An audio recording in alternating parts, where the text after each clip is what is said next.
Yeah, CB1 na carb. Hanep.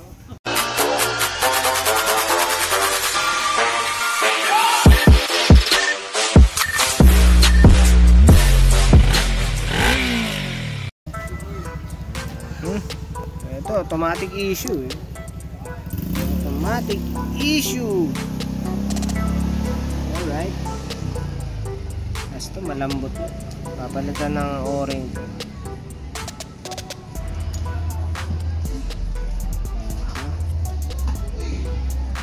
Tingnan natin dito. Meron dito.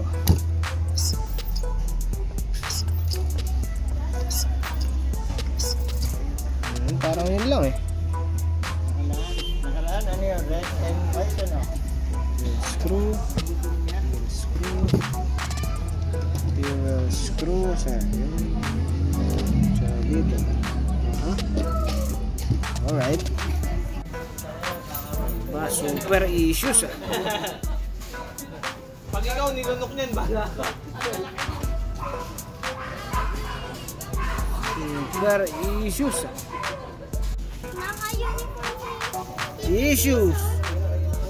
Saan? Ha?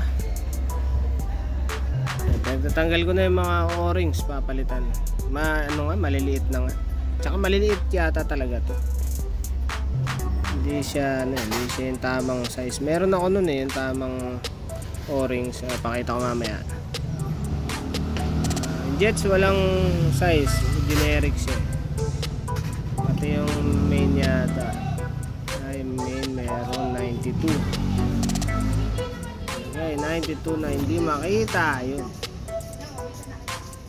Mag-focus na.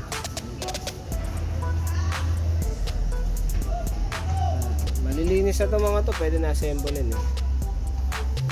So, palitan natin mga gasket. Tsaka kung ano nung pwedeng palitan. Hanip. Ayan o.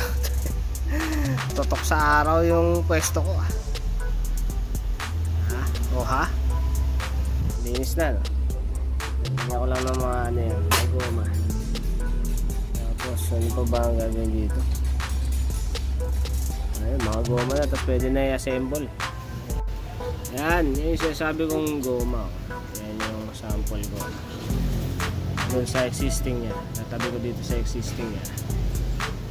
Hey, layo eh. Puti kaya pala puro lik eh. Hanip. Yan. Taon na rin ng mga stainless na tornilyo. Alright. Ang problema ko yung mga tornilyo dito sa bowl at saka sa caps. Wala na akong bago. Hanip. Wala na eh. Ito pala, meron nga pala stainless tong mga luma. Ayan. Bali kukunin ko lang ito. 11 lang. Ay, 2, 4, 6, 8, 10, 12, 14, 15 piraso lang tong ano, para dito eh. Tapos yung para doon naman sa bowl 2, 4, 6, 8, 10, 12, 14, 15 2, 4, 6, 8, 10, 12, 14, 16. Ayun, 16 piraso. Yan, papasok pala eh. Kulang lang na isa yun dito. Tanggalin ko ulit itong mga to. Yan, yung mga jets, binalik ko lang yung stock na nakalagay dito. Yung mga float valve, yun, papalitan talaga. Kasi maliliit itong mga to eh. Tapos yung kasama dito sa goma, maliit din eh. Yan. Tsaka yung jet. Kaya ito, papalitan natin ng malalaki. Alright. Yan. Matama kasi dun eh. Kaya pala yung isa hinasa na eh. Hinasa na yung isa eh. Papalitan natin ng syempre 4. Ito, isa na lang, putik. Hanap na yan.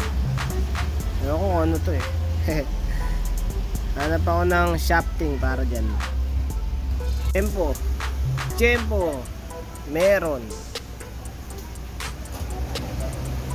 Hanap na yan. Parang malaki ah.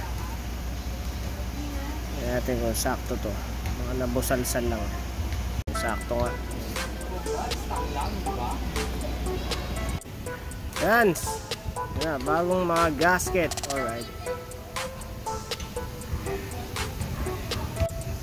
pala, tip, tinatabas ko yan, yung ganito.